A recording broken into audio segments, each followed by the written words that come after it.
California's first-of-its-kind task force on reparations for Black Americans has submitted its final recommendations to the state legislature. The 1,200-page report is the result of 2 years of work, which looked at how the state can best atone for the impact of slavery and decades of racial discrimination. California's Secretary of State told reporters last week about the message they want to send. It was important that we let people know that reparations is due whether you're in Mississippi or you're in California, that reparations is due, that the harm has been done, and we need to begin to repair the harm and stop patching it up as we have done for many, many years. For more on this, let's bring in CBS News correspondent Elise Preston from Los Angeles. Elise, always good to see you. Can you break down the panel's recommendations? Nancy, good to see you as well. Well, the panel came up with about 100 recommendations for reparations for Black Californians who are descendants of slavery.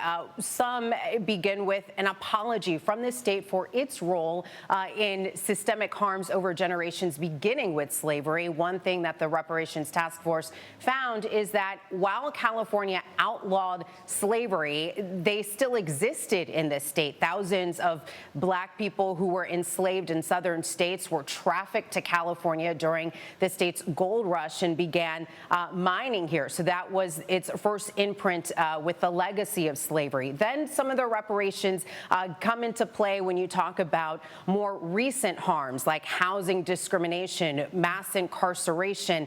Some cash payouts could be up to $1 million for some of the older residents here in California. We're not sure if that will actually be the final reparation because the bill has yet to be drafted. These are just recommendations that they came up with.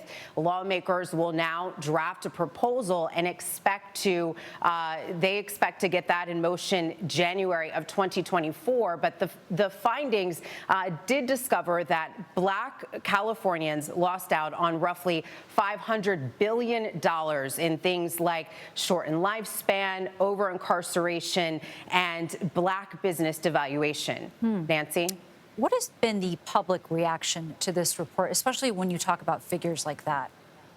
Well, it has been very mixed, as you can imagine. While most Americans, or roughly more than 50% of Americans, believe that the legacy of slavery still impacts Black Americans today, more than 2/3 of Americans do not believe in reparations. And in California, it has also been very mixed. Over the last 2 years, there were several public hearings, which were very spirited, as you can imagine. Some people say that they feel like they are due, that they are overdue for those systemic harms, while on the other end, some people feel that slavery happened years ago and that the people who would get reparations today were not enslaved, and the people who are around were not the enslavers. Nancy? At this point, are we seeing communities outside California take up this issue? I mean, this is something that gets attention all across the country.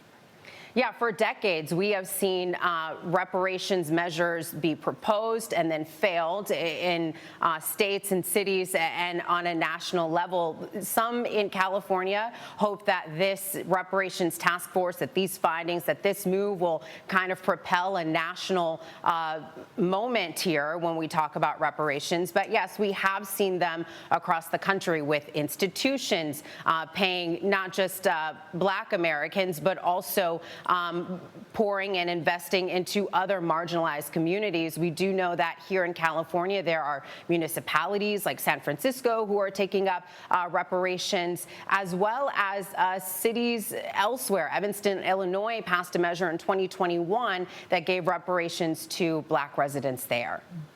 Elise Preston in Los Angeles. Elise, thank you very much. Thank you so much.